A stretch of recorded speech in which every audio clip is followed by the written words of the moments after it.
Good afternoon or good morning to everyone that has joined us here today. We're very pleased to have everyone on with us here for a panel discussion of some of our clients that we have entitled Migrating Moodle to eThink, a panel discussion. What we're going to do here today is, for the most part, speak to some of our clients. We have a panel of those of clients that I'm going to introduce here momentarily. That's where we're going to spend the bulk of our time. But as we get in, I just want to touch on some housekeeping items as well as the agenda. So first of all, that's me on the left. I'm Josh Mitchell. I'm the Director of Sales here at eThink Education. So you'll be hearing plenty from me today. I'm going to begin by giving an overview of Moodle, as well as what we do here at eThink. I think most of the folks on this call are Moodle users, but we may have some who are not and are considering Moodle, and so I'll give a brief overview of that. Then I will do some introductions of our panelists, as I mentioned, let them say a few words to introduce themselves.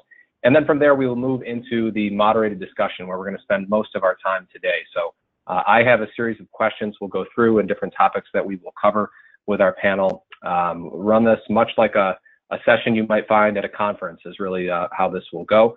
And we'll leave a little bit of time at the end for your questions.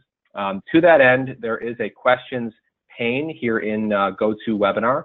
If you do have questions either in general or for a specific panelist, you can put those there in the questions pane. We've done these kinds of sessions a number of times, and sometimes we do have a few minutes at the end for questions. Sometimes the moderated discussion takes almost all of our time, so we'll see what we have time for. But we may be able to answer some of those in writing as we go as well. So you can feel free to submit those at any point, and we will try to address some at the end. All right, so as I said, I want to dive right in here so we have plenty of time today to hear from our panelists who you're going to meet here shortly. As I said, I think most of the people on the call today are Moodle users, and so this is all common knowledge to you if you are. But for those who may not be as familiar with Moodle, maybe you're on a different learning management system, you may be surprised to know that Moodle is far and away the most widely used LMS in the world. In fact, I was grabbing some numbers earlier for an RFP I was working on, and that 100 million learners number is quite old. It's actually more than 144 million learners now, according to the latest statistics. So I need to update this slide. What makes it so popular are a couple of things. Number one, it's open source, and that makes it very easy to begin to use, a very low cost of entry. You can download it for free. But there are also many things about it that make it really special and stand out vis-a-vis other LMSs. It's very, very flexible and configurable. There's a large community of users that do development of their own, not just the core platform and the team at Moodle HQ that develop on Moodle, but there are many plugins that have been introduced by folks out in the community that say, hey, I want Moodle to do X, and so they develop it. Sometimes those things even become part of core. So it is a platform that stays very cutting edge because of its open source nature. It really supports a best of breed kind of model, integrates very nicely with many third-party kinds of tools. And one of the things that's really special about it, and that you'll get some color on today, is that there are different ways that you can deploy it. There are institutions out there and organizations that self-host Moodle. And then there are a network of Moodle partners across the globe who also provide services. We are foremost among them, and what you're going to hear today from our panelists are some different experiences about where they came from before they came to eThink. So we'll touch on that here shortly. Just to talk very briefly about us, for those that may not be familiar, we are the largest Moodle partner in North America here at eThink Education. There are some things that we do that are just very different than anyone else in this space. First of all, what a Moodle partner means is that we contribute part of our revenue back to Moodle HQ, an organization in Australia where the development happens. So we are supporting the Moodle project. Our customers, by working with us, are supporting the Moodle project, which is very important. What we do that's really fundamentally different is this notion of full management that we provide our clients. It's a very service-heavy, very hands-on type of approach that's really different than what anyone else does. So really everything on the back end of the software we handle for our clients. Sometimes clients are a little shocked by that when they move over. They say, well, I've done that myself for years. I'm comfortable doing that, but okay, I'll let you do it for me. That happens sometimes because our approach is just very different.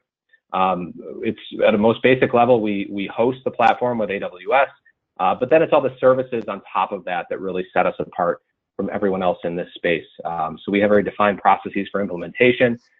We take a very consultative approach with our clients. We like our clients to come to us and say, I'm looking for a solution for X, or my faculty want to do Y differently? How should we maybe change how we're doing things? And we like to work with clients to think through options and then help them find what's best for them. Integration is a real key part of what we do. I'll talk about that briefly here momentarily, but you see on the right, we are an Ellucian partner. We're the only Moodle partner that is also an Ellucian partner. And then this approach to service that I've already made reference to is something that we take very seriously. I'll talk about that here as well. Just very briefly what our services model entails, and then we're going to get into our introductions here. We start just from the look and feel of the site. We take full management of the theme. We show clients their theme options and then do all the configuration of that for them. We, as I said, will make recommendations around different plugins and modules that clients may want to use, and then we do the installation and the configuration of those. We don't charge extra to do any of these things. It's part of our model, part of our package to be very inclusive. We do things like customize roles for clients. We do a lot of custom reporting. A lot of clients that have moved over are able to request all sorts of reports they've wanted for years but haven't been able to get, and we are able to build those for them, again, at no cost. Training is a big part of what we do. We have training courses that our team builds and maintains that we give our clients for free. We also do a lot of instructor-led training with clients, especially during the implementation process. And then integration. I mentioned that we're an Ellucian partner. What we do is in most cases, we integrate in real time in a fully automated manner with student information systems, for example. Those are very powerful integrations, far more so than anyone else in the Moodle space. There's a lot of bells and whistles built in that we won't get into today, but that can be the subject of a follow-up demo for anyone that's interested. But that is a real strength of what we do, is automating processes around just administering Moodle. And finally, I think the biggest thing that we do is provide really exceptional service. We've been in this business for going on 11 years. We have grown very rapidly in the last 4 years. The 3 clients on with us today are all relatively new clients. In the history of our business, we haven't had a customer leave us to go to another Moodle provider. So because Moodle is open source, you have the flexibility to move from one partner to another.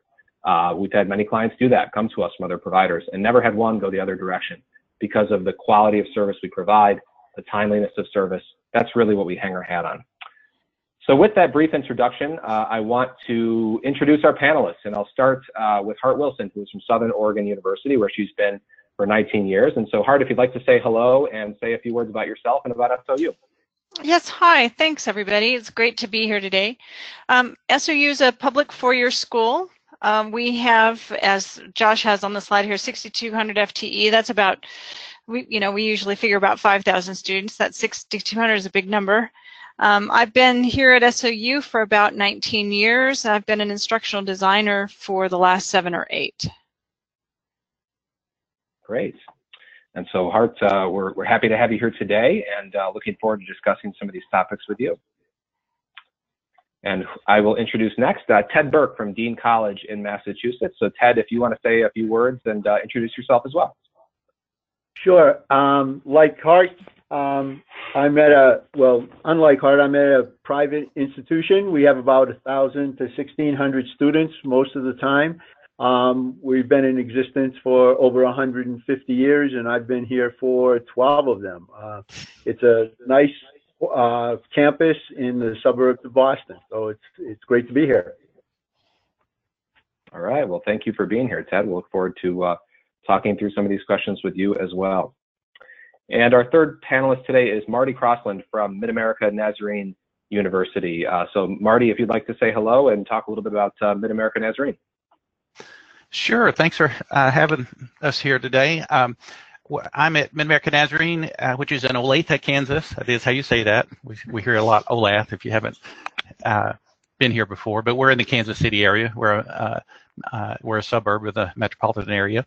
And I've been at the university for almost 8 years. I came originally as the Chief Technology Officer, and I've moved now more into an academic role. I've been a professor for years, so I'm now Associate Vice President for Instructional Technology and Online Education, and I'm the Moodle, one of the 2 Moodle administrators here. All right, very good. And Marty, pleased to have you here with us as well. And I think what's really interesting about this this panel that we have that I'm excited about is we've got good geographic representation here, 3 different types of institutions, different sizes, and different sort of Moodle experiences before coming to us. So that's kind of what we're going to get into and talk through here today. And so that's, I guess, where we'll start is, and we'll go left to right here to begin, and Hart, we'll start with you. If you can talk a little bit about the history of Moodle at SOU, and for each of you, maybe you can generalize that out a little bit more if you like, and just talk about, you know, the pre-Moodle days, but just a little bit of the history of Moodle and the LMS implementations at your institution. So Hart, we'll start with you. Okay, great. Basically, our campus was an early adopter of Blackboard, and we were on Blackboard Basic, which was really dire for quite a while. We shifted over to Moodle in 2011. We've always been hosted, and we just moved over to eThink just about a year ago. We switched over during our Christmas break.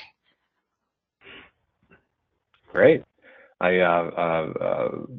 didn't realize you'd been on Blackboard Basic, as you called it before that. That does sound dire. So Ted, we'll turn to you next and talk a little bit about the history of Moodle at Dean. Yeah, we also were a victim of Blackboard. We wound up leaving Blackboard in 2008 and coming to Moodle. eThink is our third Moodle provider and by far the best.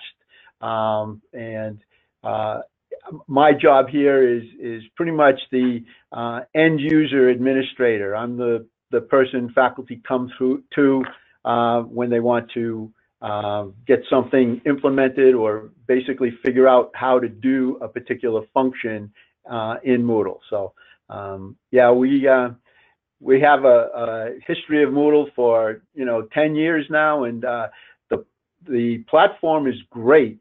And now that we have eThink as a service provider, I think we're doing a lot more than we used to in the past. All right, that's excellent. I again didn't realize you've been on Moodle for so long, so that's terrific. And Marty, now we'll go to you. That's okay. Well, it looks like I'm going to repeat the theme here. I came in early 2011, and the university was already on Moodle. My understanding of the history is we also were on Blackboard before we migrated to Moodle, and I believe that migration was a year or so before I got here. So we've also been on Moodle for about 10 years now. It's all been with one hosting provider. It's all been hosted and with one provider up until our move to eThink, which just happened earlier this year. Great, and Marty, we'll stay with you as we go into the next topic, and then we'll go from right to left. But continue on that where you were just talking. So you were with one provider for many, many years. So what led you to just be open to changing? What were the factors that caused you to take a serious look at what we did at that point? Well, it's kind of interesting because we were basically in good shape with the provider we had before. We'd had a few ups and downs and some challenges, but you had a really persistent marketing person that kept eThink in front of us, in front of me in any way as a consideration. And at one point, I guess he finally wore me down, and I say that in all complimentary terms. He was very persistent, but it was in a good way to help us learn more about our options. And what caught my attention was the discussion about what you mentioned earlier, the partnerships, the Moodle being a Moodle partner and an Ellucian partner. We are a Banner institution, so we kind of struggled here and there with trying to get information back and forth between Banner and Moodle at the right time. So one of the main factors was deeper integration with those two entities. And the more we talked about it, in addition to the different reporting possibilities that were presented to us, that pretty much led to at least a strong consideration that we could do even more things than we'd been doing with a host that we were basically comfortable with, but we could do more with a new Moodle that's being managed in a different way. That's great, and actually you answered kind of what my next question was going to be, and so I'll add that one on as I ask Ted the same, and that is so not only sort of what led you to consider a change in the first place, but then what were the factors that led you to partner with us? So Marty, you just answered that one, and so Ted, as I as I ask you if you can speak on both of those topics. Sure. We had been hosted. We had hosted our Moodle implementation as well, and we were approached by eThink and became aware of the services that eThink could provide for us. A lot of the functionality that you mentioned in the first couple of slides. We were generally happy with our prior Moodle providers, but we didn't find them to be forward-looking. They would answer any questions that we have or help us to implement something that we wanted to adventure into, but they were never proactive in telling us the things that Moodle could do and that we could take advantage of. So as we were, as the end of the contract was coming up with our prior provider, we were approached by eThink, and the sales rep gave us a nice overview of the services that eThink could provide, gave us some information on other institutions that we could contact, and basically the overall experience of transitioning from our prior provider to eThink was very, very smooth. So being a Moodle partner was also important to me, especially, and we were looking for somebody that would be a Moodle partner because we believe in the product and we want to be able to support it in some way, because we don't have the type of resources, either in personnel or whatever, to provide contributions to the Moodle project. So we were very pleased when we heard the presentation from eThink, and we're glad we made the switch. Great, and certainly as the director of sales, I'm always happy to hear that our reps are being persistent. And Hart, in your case, that was me directly being persistent with you. So can you answer the same? And actually, in your case, I know you'd also looked at some other learning management systems before deciding that you would stay with Moodle. So if you want to just touch on sort of what you looked at and why you stayed with Moodle as well as you answer. Sure thing. Basically, like Ted was saying, our contract was getting ready to expire. And so it was going to expire last April, and we were definitely ready for a change. Unlike you guys, we weren't that happy with our prior host. We didn't want to renew our contract with them for a number of reasons, including a lack of customer service. They had mandated upgrade schedules that just didn't fit our academic calendar. They had a method for calculating active users that actually counted a lot of people who'd already graduated, which is expensive, that we don't need. And it was also prohibitively expensive to add plugins, which we were really interested in getting a chance to look at and play with. So we were also very happy with Moodle, but in good conscience, we really needed to run a full LMS review to make sure that Moodle was the best option for us. We looked at Schoology, Desire to Learn, and Canvas. Basically, when we were doing our review, we had a list of key considerations we were looking at. One was the pedagogical tools and the resources that were provided, the ease of use for course developers, faculty, and the users, which are our students, accessibility issues, including mobile apps. The integration with Banner was really important for us as far as having automated course creation and enrollment, both. The ability to convert our existing courses if we were to change our LMS, and then opportunities for generating analytics out of the LMS. And of course, we listed last but not least licensing and support costs. We really didn't want costs to be at the top of our list because that's kind of a crazy way to make decisions.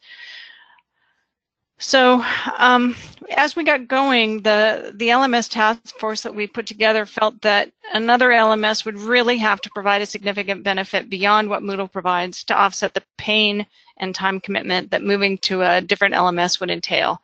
And none of the other platforms that we considered knocked our socks off, so we decided to stay with Moodle. That was, great cheering in our department at that. It's like, yes, that's the answer we wanted. So we did some researching and interviewed several Moodle partner hosts. We only looked at Moodle partners. And eThink really impressed us with their customer service orientation. We also really liked how much they knew about Banner and the depth of integration that we could get out of with an eThink partnership. We were especially excited to be able to have user and course creation and enrollment all happening in real time, which we did not have with our former host. Also, we found that eThink had a whole lot of experience in migrating clients from our prior host, and we were really confident that the migration itself would be handled well. We liked the idea, too, that we could upgrade on schedule that would make sense for us, and that we could incorporate plugins into our site at no cost. That was a really big deal for us. And we did talk to another Moodle partner that offered a less expensive subscription cost, but the benefits that eThink provided more than justified their rates, and we had no problem at all making that case to our administration. Great. No, that was terrific. That was a great list of things that attracted you here. That is glad. I guess I did a decent job of selling you on all those benefits. So we'll talk more about how we've met those next. I think just to keep everybody on their toes as I move around here, I won't always go left to right and right to left. So Ted, I'll ask you the next question on my list, which is having been with us now for a little while, sort of how have we met your expectations, and are things that to be really honest, things that we could have improved upon, or where are areas we have excelled? Well, the pressure's on now, going first. It's a tough one. I think that one of the pleasant side effects, as you were with our move, has been customer service, especially the techs at Help Desk.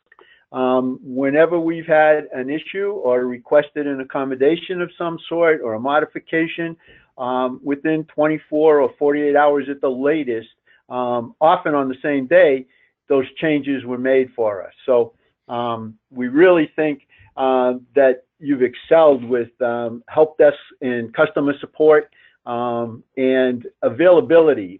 As I get questions from faculty or from my boss about, well, can we do this, or can we make Moodle do something else?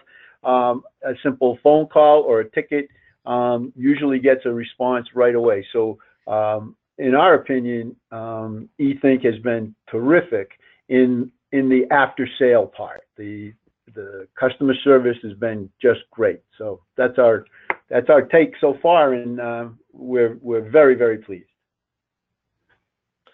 Excellent. Well, glad to hear that. And Marty, I'll ask you the same next. Just you talked a little bit about why you moved, or why you made the decision. And so, in your experience thus far, how have we met your expectations and those reasons you moved, and what are some areas we've either needed to improve or have excelled? Well, in a word, yes, we've been very pleased so far. I know you're glad to hear that. One of the extra challenges we had with the migration is we also decided to migrate video hosting systems at the same time, or roughly the same time. There was about a 60-day overlap there is what we planned for. So we made the migration to eThink, and that went well and got stable fairly quickly. And then we needed to finish the migration. We started some of the migration kind of without eThink. We could do some of that initial work on the video migration, but we got to the point where we needed some pretty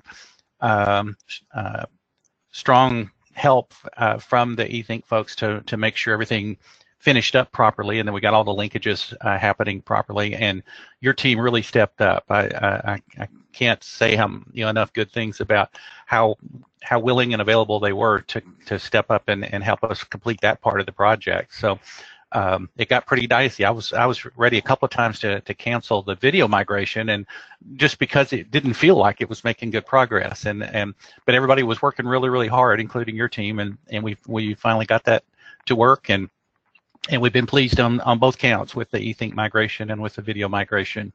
Since then, we've had I've had a number of opportunities like Ted to request help, to help troubleshoot, to request new features, and I'm working on some things right now, some new initiatives that your team's helping with, and that's all gone really, really well. We get really fast turnaround, like Ted said. We often get responses in action within hours rather than just days. So been real pleased with that so far.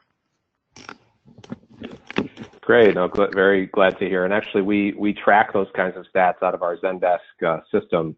And one of the key metrics that we track is how quickly our first response to something is, and on average, that is in less than an hour. So we're, going back to the retention rate that I shared earlier. I think that's a key to keeping our customers with us. So Hart, I'll ask you the same now in terms of how we've met your expectations and just overall thoughts thus far on where we excel and where we could improve.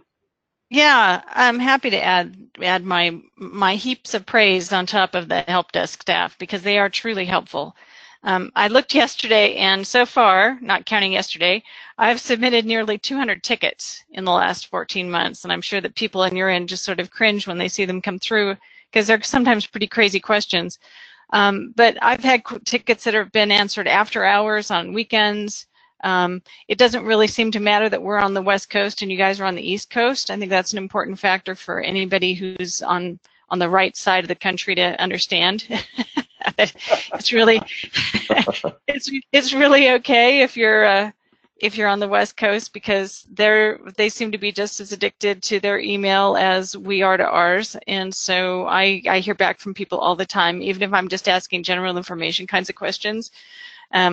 We did have a situation where the system went down very briefly on a Saturday or Sunday night really late here, and boy, I tell you, we had help right away, and we were back up online and just very, very quickly. It was terrific.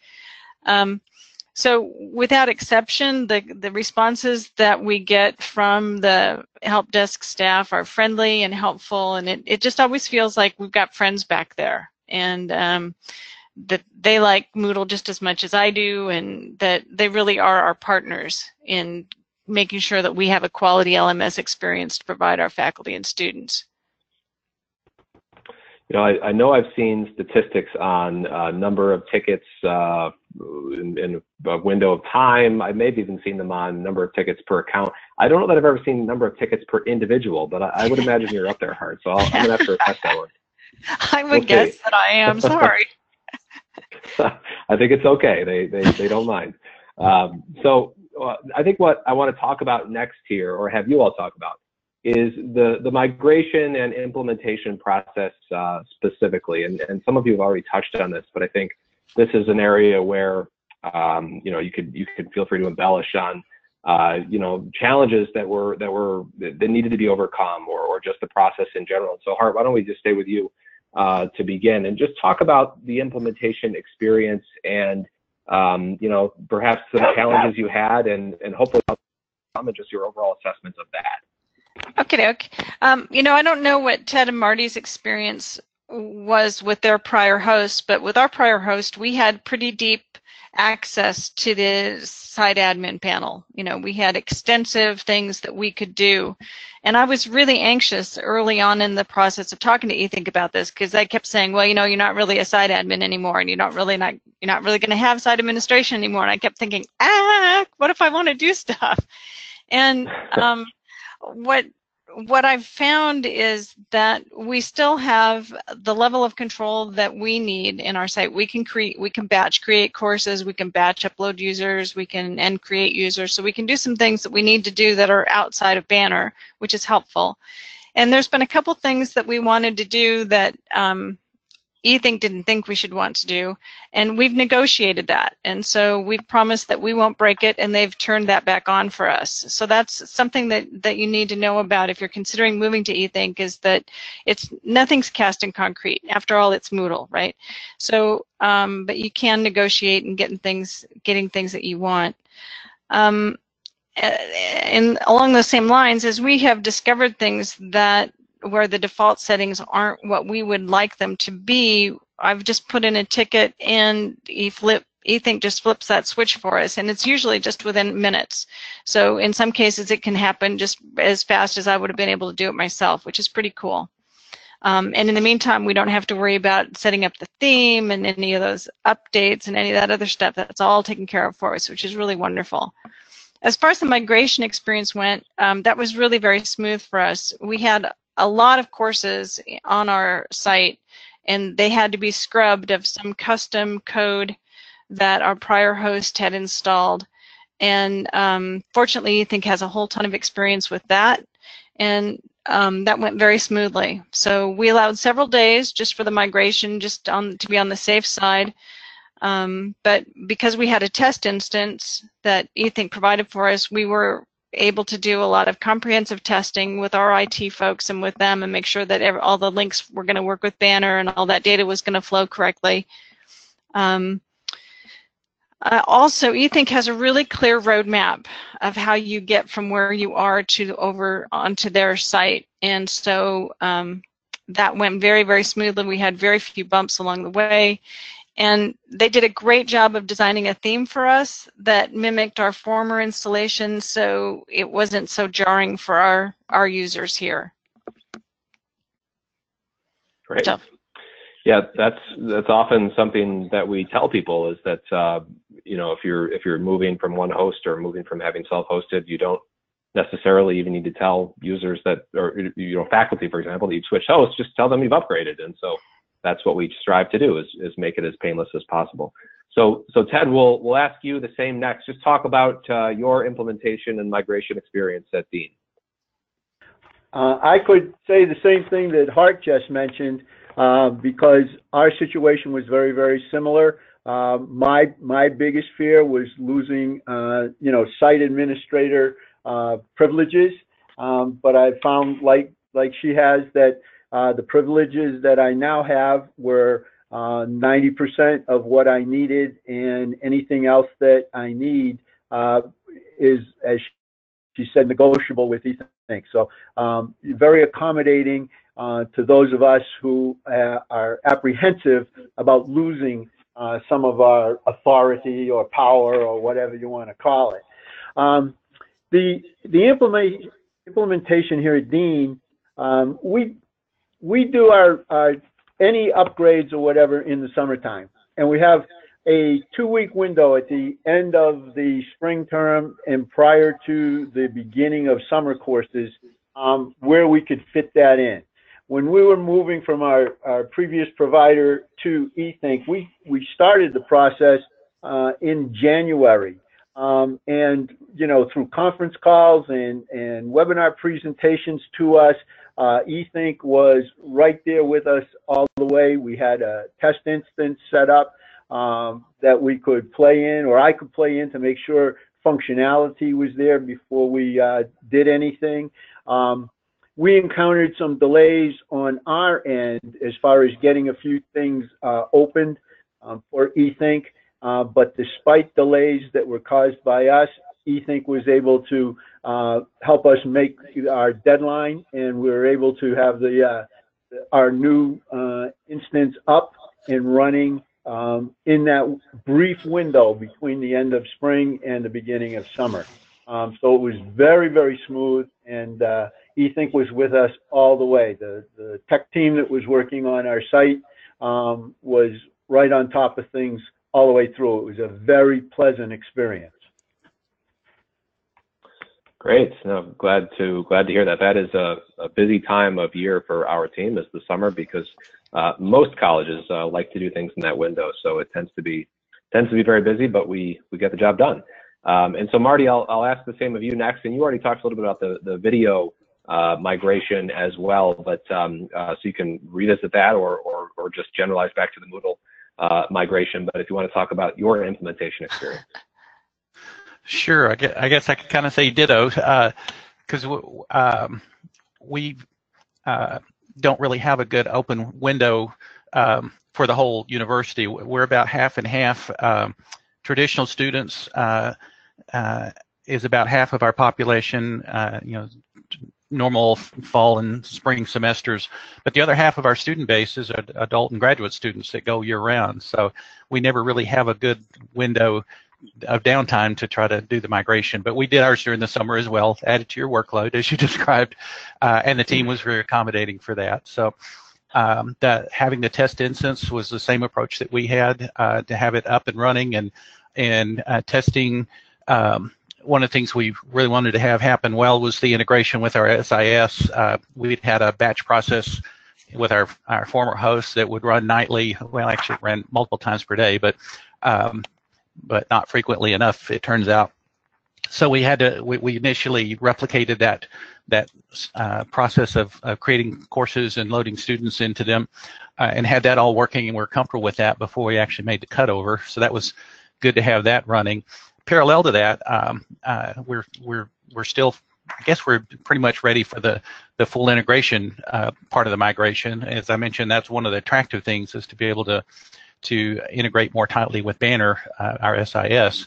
And so your team has worked with us now to have, starting in the spring semester, we'll have that, we've actually already flipped that switch. It's already processing students and enrollments now. So as Hart mentioned, what happens now is as literally as the instant a student makes a schedule change, they add a course, change courses, that change is reflected instantly over in Moodle.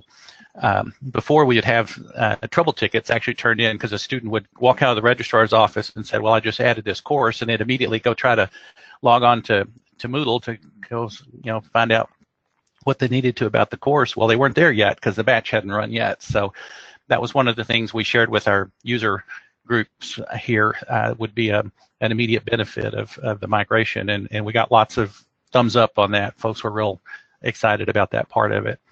So that basically it was a process of just getting access to our existing site with the other provider, and they were real good to work with us on this through the process. So we were real grateful for that, and basically it just they just pulled one set of backups and loaded it on the test server, and then we all went to work on the configuration to make sure it was all comfortable. And then when we got to the end for the cutover, they did one more pass and refreshed everything one more time, and we were up and running.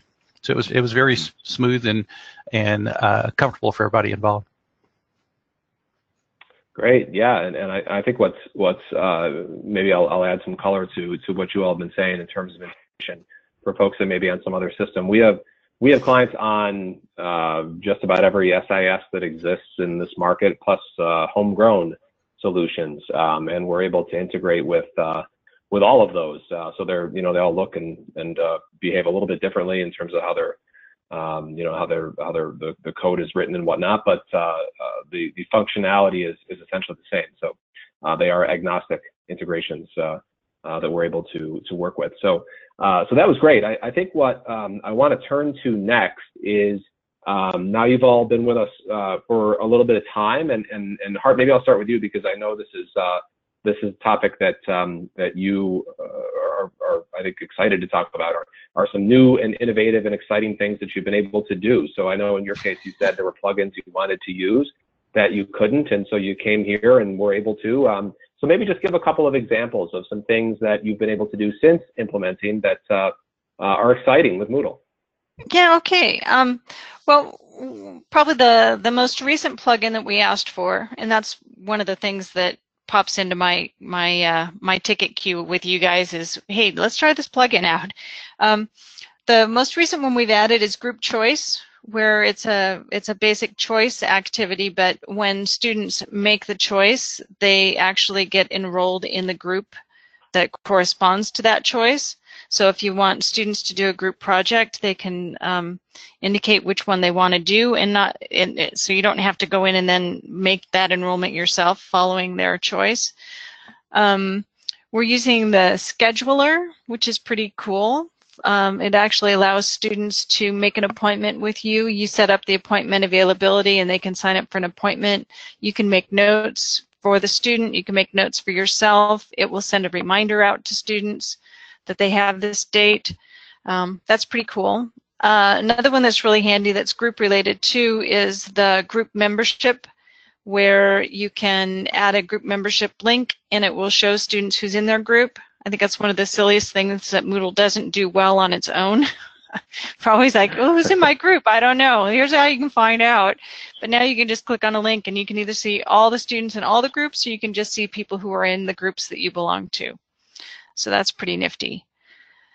I'm trying to think. There's a marking manager plugin that we really like that if anybody's familiar with the Joule Grader feature, the marking manager is sort of an approximation of what Joule Grader would do for you, except it doesn't do forums yet, but it does allow you to get a sense of what's still outstanding.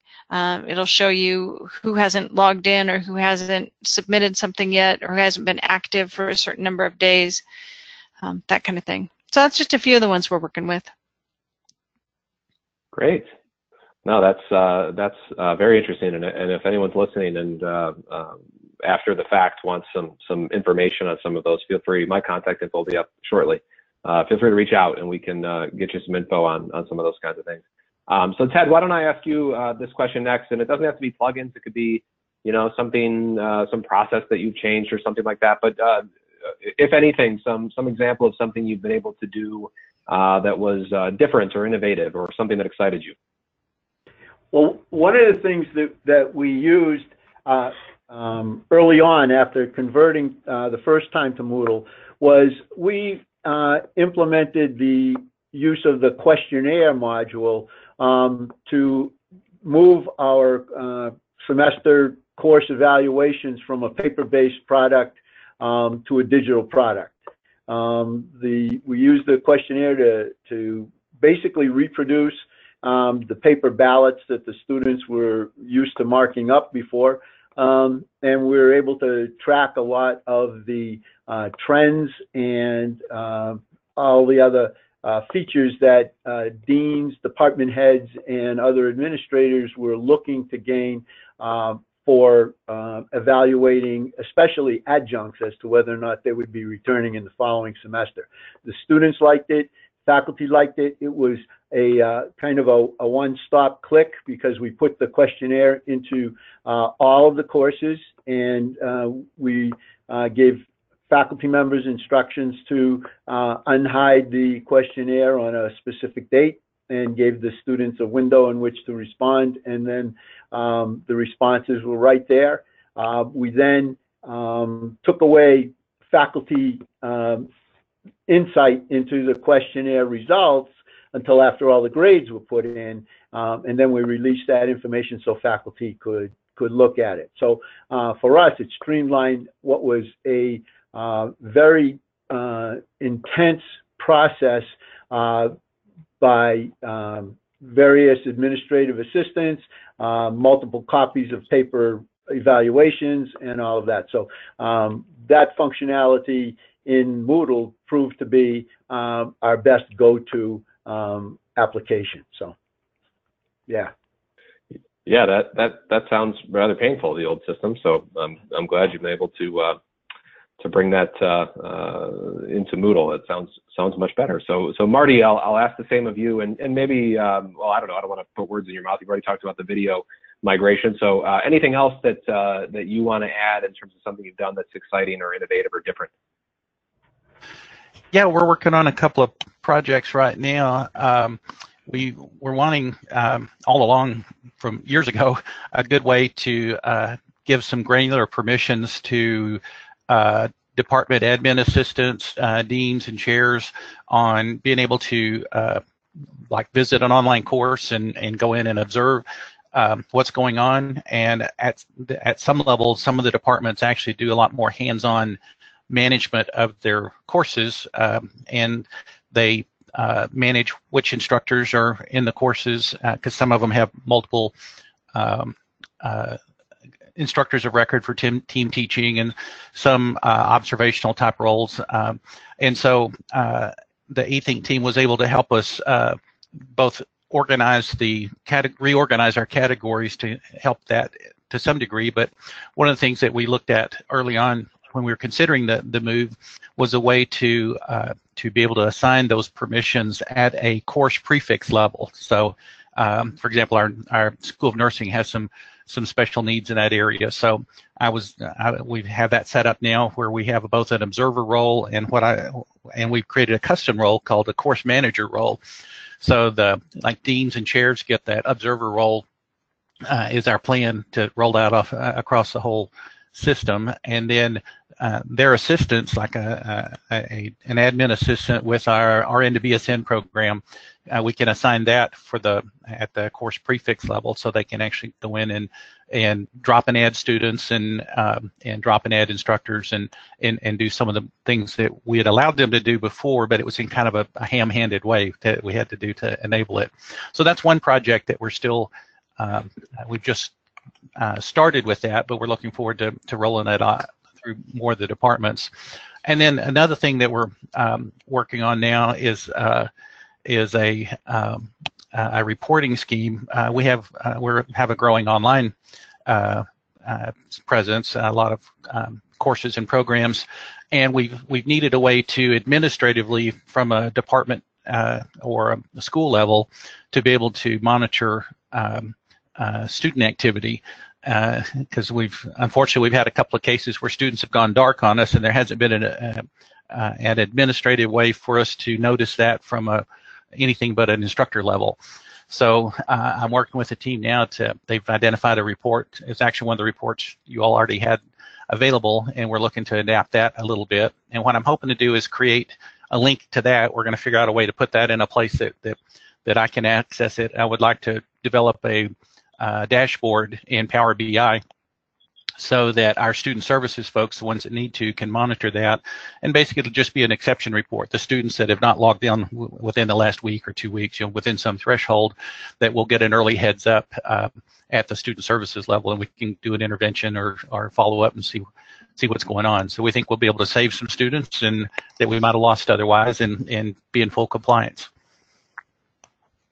That's great. That was some really interesting stuff. And actually, I like, one of the pieces when we do a more full demonstration for someone, and we talk about integration, the observer role is part of the integration that we walk through. And it's interesting to hear how you've kind of taken that a step further and further customized that and added some layers to it. So that was really interesting. Thank you all for sharing those stories. I think that's kind of the point of the time that we're at here, is are sharing these kinds of interesting stories for folks. And to that end, I'll ask this of Hart first, and then I'll just because Hart, you're the leader in the clubhouse and tickets, and then Ted and Marty will ask the same. But someone just asked for an example of in this case, the exact phrasing is a crazy question that you've asked. So it doesn't have to be crazy, but perhaps something that was a little out there that you may have asked of our team, and how did they answer, or how did they respond? Oh, that's hard because you have so many. Yeah, I do. There are so many. I'm not coming up with any good examples. It's just little things. It's like, well, so gee, can we do this? Here's a quick example that just happened this week. We were doing a course restore, and because somebody had imported the wrong course into their new course shell, and so we needed to override it with our course template. And one of the things that you have to be very careful about if you're doing course restore is that you don't override the existing enrollment. Fortunately, with this integration, Banner will catch it up the next time everybody syncs up. But and this was for a course that is going to start in January, so we're fine with that part of it. But I just thought, I wonder if we can set this up so that defaults to yes, maintain current enrollment instead of no, kill current enrollment. And so I put in a ticket, and within 3 minutes I had an answer back saying, yeah, sure, we can do that. You want us to do that? And I'm like, yes, please. So it's, it's that kind of thing. And so now we don't have to worry about checking that little box as we go through the restore process. Just those little helpful things. And perhaps I should ask the services team for the craziest questions of the day. They may have a different take. So and Ted, if you don't have a great example, that's okay. But maybe just a story of something you've asked and that we haven't talked about already, and how we were able to help you, hopefully. Well, I don't have a real crazy ticket that I've put in, but I will comment that when I put a ticket in, and I have put some in the past that weren't resolved with, one back and forth. When I communicate with the help desk or the Zen desk, it's like having a conversation with these folks. They're very personable in their emails. They're very very knowledgeable in what they do, and it makes the whole process of pursuing a ticket very, very pain-free. So I can't talk enough about those folks, and I asked at one point to have a special role created for some of we have people that are coordinators and need to look in on only one department of courses, all the sociology courses, that sort of thing. And they were very accommodating in creating that role. It took a few back and forths, but again, it was a very pleasant experience, and we got it all resolved in a matter of 3 days. So that's all I have for that one. I think us in sales will take some credit on the outcomes of our cross training last year, and teaching our services folks to be good salespeople. I'm just kidding on that one. But Marty, I'll ask you next if you have a similar story on something you have requested and how that went. Well, we had just this week we had kind of an odd thing crop up.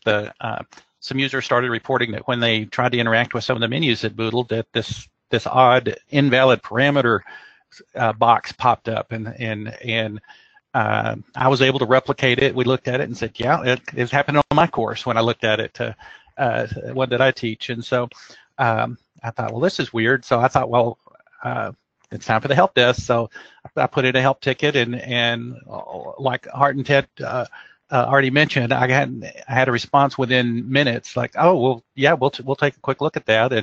And within a few more minutes, I got an email or response back that said, okay, we fixed it. And I said, what was it? And it turned out it was some odd deal that there was an English language service pack or something that had to be run. Well, if I'd been administrator, I would have been working on that for days, probably trying to figure out how to remediate that, and your team just jumped right on it, and it was a non-issue for us basically. So that it wasn't a weird request from us, but it was kind of an odd experience, and I became even more grateful for having an experienced team backing us up there. That's great. No, I'm glad to hear that all of you sort of echo that timeliness of response. That's a big thing that we sell, is that timely service that we provide. So glad to hear that being the case.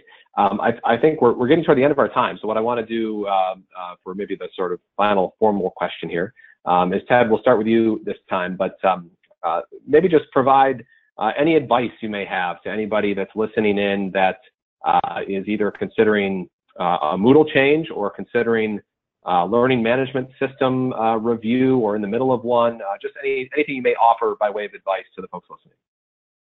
One of the things that I would say, as far as relating it to eThink this time around, is to echo Hart, where she said that it's more than just the bottom line, the cost of the service and of the platform.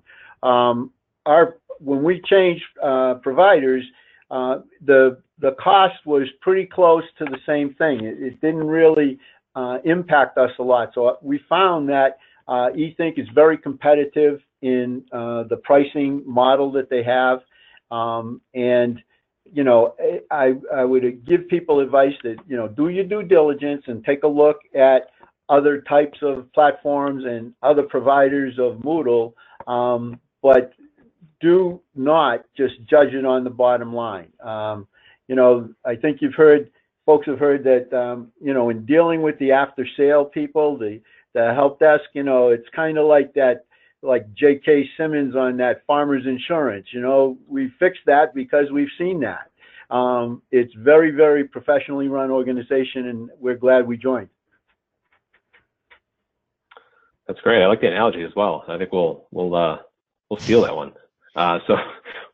Ted, I'll without the benefit of pictures, I'm like, where do I want to go next? So Ted will go to the right on our former picture page. I did just put up contact info here for anyone that wants to reach out afterward.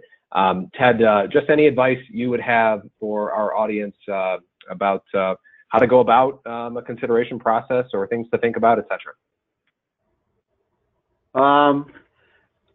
Whatever, we started with asking our faculty what they wanted in a course management system that they weren't receiving, and we started there. So I think, you know, my advice would be just look at your end users, look at your faculty, and see what they want, and chances are pretty good eThink will be able to provide it.